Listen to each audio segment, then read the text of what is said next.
Good morning. Welcome to today's webinar. My name is Joshua. I'm going to be your presenter today. Hopefully everybody can hear me okay. It is promptly 11:30 Eastern Time here on Thursday. We're here to talk about accounting, paying a single vendor, but printing two checks. Before we get started on our topic, a few things here. Click the little red arrow on the sidebar of your webinar control panel. If you have a single monitor setup, allows you to get that out of the way. Minimize that so you can get the full visual effect of the presentation today. If you've got a dual monitor setup, just drag that off to the second desktop, again, just to get that out of the way. We're here for the next 20 minutes or so, albeit I don't think this topic is going to take that terribly long, folks. We're probably not going to use the full 20 minutes. It's not a very difficult or challenging or long topic per se. If you have questions, please type those into the questions portion of the webinar control panel. I'll do my best to keep an eye on those. Repeat those questions for everyone's benefit, and we'll see what we can do to get those questions answered. Please keep the questions on topic, meaning about posting our payments and printing two checks. We're happy to answer other questions. We just may not be suited for our webinar topic for today. And of course, after everything's all said and done, if you have more questions, of course, please don't hesitate to contact our support staff. They're happy to help answer any questions that you have. We are recording today's webinar event. It will be out on the Support Center page of our website here, probably within the next 24 hours or so. You can always revisit that. The topic today, finally, before we get started, is taken from A103, pages 33 through 34. Again, only a couple pages in the workbook.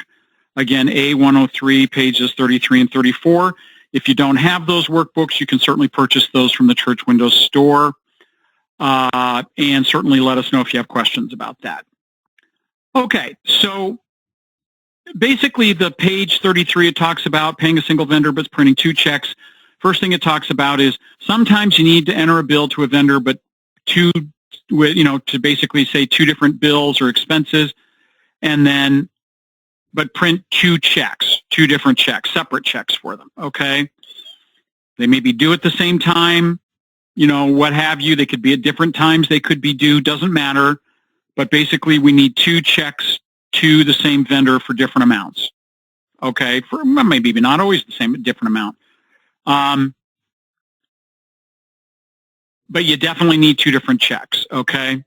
So when we go into, say, enter bills, okay, what has to occur here is they can't be entered here as two separate expenses, okay? So if I go, okay, I'm going to do my American Electric Power, I can't go, okay, I'm going to enter my electric bill for the church and plug in its amount, and then go over here and click the plus sign and choose my rental electric, say, okay, and then enter that here. The software sees that as one bill, and while there is a way I could creatively create two checks for that, it's more cumbersome than if I enter them as two separate bills, okay? So what I mean by that is if I remove the line over here for the rental electric, I've got my one now for the church electric with its amount, and I click Done, Add to Batch. Then I go back up and I choose a new bill for AEP, and then I choose my rental electric, okay? There it is, rental electric, and then I enter the amount for that. And then I click Done, Add to Batch. So I have clearly, distinctly two separate bills for the same vendor or payee in this case, okay? So once I've got those bills entered as two separate bills, then they become two different transactions that I can then generate quickly and easily two different payments for, okay? So I'm not going to post this, folks, because I've already got some things posted over here rather than going through just to kind of talk about the different scenarios over at Pay Bills where that occurs. If I were going to do this, I could certainly do now post and pay these bills, and it would show both of those bills, those invoices that I've entered for the two different amounts here for me to pay, okay? But we're just going to discard that. and we're going to go back to pay bills now, and we're going to go right up here to quick pay. I'm going to do bills entered today because I posted those, so here they are. Okay, so, again, I did a EP on the other one, but assuming we got here AT&T, let's assume here that AT&T, I had my two different bills entered over there, okay? So that I had entered them as AT&T instead of AEP, but I've got two different line items here. So let me get out my highlighter and kind of talk about what I mean. I've got two different Pay Now boxes listed down the left side with the two different amount lines with different transaction comments. Comments don't impact whether they're listed as separate. It's just comments tell me what I'm paying for, okay? So as long as I've got those two different check boxes for Pay Now, I can now quickly and easily produce two separate checks, put two separate checks in the print queue that I can then print to AT&T. So if I've got both of those checked, what I have to do now is, and this is a very important distinction about this, folks, is that the feature that I'm about to show you only works for computer-prepared checks. That's all. For checks I'm going to print in my printer. Okay? If we want to print check, if we're handwriting checks or writing manual checks, this separate payment box doesn't work. And what I'm talking about over here is this section over here on the right-hand side called separate PYMT or separate payment, okay? So that, when I check those boxes, okay, basically what I'm saying is when I now do my post and print checks or when I go to my print checks page, it's going to show me the two different checks for $125 and $61.98 respectively. Okay, but that's only because I've got my payment method set for this particular vendor right here to computer check.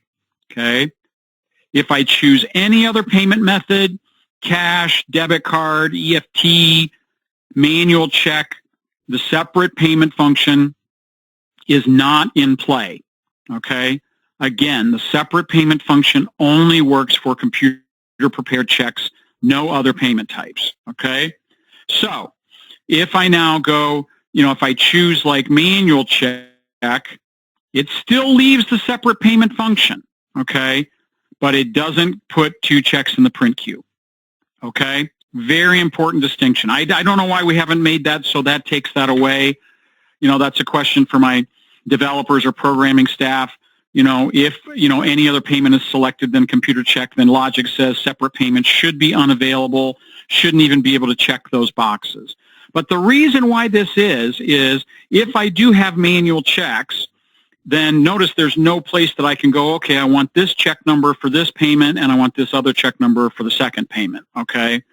It's still going to bundle them all together into one payment for $125 and $61.98 total combined, okay?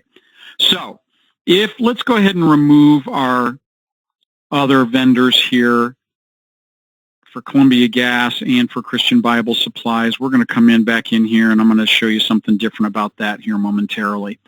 So here, if I do computer check for my payment method, I check the separate payment box, and enter, then I click on post and print checks.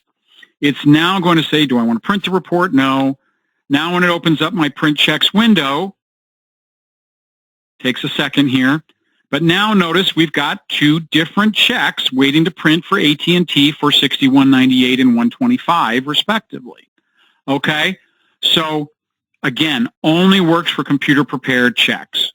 All right, so let's close out of our print checks window. Let's go back to pay bills. There's just a couple more things I want to show you about this. So if I go back up here and do bills entered today again, notice down here under Christian Bible Supplies, I have a similar type scenario, okay? But if I do want manual checks, say for Christian Bible Supplies, if I'm handwriting those, okay, notice I did choose manual check and it did uncheck the separate payment box was not checked. The only way that I can now produce two separate checks for this case, this vendor for $456.78 and $123 is to basically uncheck Pay Now. Okay, plug in my check number for, let's remove Columbia Gas again. We'll get rid of that. Plug in my check number for the $456 78 with whatever check number that's going to be. Okay, so we notice I've typed in 3687 as my check number for that payment. I can now then just click post. Okay, so it posts payment A with its check number. Now I go back up to Quick Pay, bills entered today. Now go down and choose Christian Bible Supplies for the 123.45. Choose manual check. Plug in the check number 3688. Okay. Folks, this is the only way to do that when we have different payment methods or a manual check, and we want to produce or we're handwriting two different checks for the same vendor or payee. Okay. I have to check the Pay Now box for one at a time, entering the check number for each of them, clicking post in between both. Okay. Only way. So finally, if, again, I've got my, so again, just to kind of, I've got to remove my Columbia Gas in order to post that. I'm so sorry. So we'll post the one for the 3688 for that one. We want to make sure those are recorded properly. So now we go back up to Quick Pay and bills entered today. So Sam's kind of along those same lines as if I wanted to have two different checks to Columbia Gas. Notice here it's one invoice for $14.10. So that won't allow me to produce two separate checks. Again, I could certainly enter, like right here, okay, I'm going to enter one check for Columbia Gas for $1,000 by editing my amount to pay. I could still do computer check in that case. And then I could click post. Okay. Checking that is it clears out the invoice, but it puts a bid balance, leaves a balance remaining in Columbia Gas for $410. So I can now post that. And now when I go back up to Quick Pay, it's not going to show up under outstanding bills because I cleared that as part of the first invoice. If I go to view vendors with a balance, though, I've got my Columbia Gas here. Well, it's got a higher balance than that. I'm sorry. I click Create Payments. Now I can just type in my 410 here, okay, computer check, and do post and print checks. And then when I go into my print checks window, I'm going to have the two different payments to Columbia Gas. But that's the basics of how you can create two different checks to the same vendor. Simply, if you enter the two bills like we did with AT&T separately at the enter bills process, use that separate payment box, PYMT box, quickly, easily allows you to put two checks into the print queue. There are other ways to print two checks to the same vendor, but typically you're going to be clicking post in between those other payment transactions.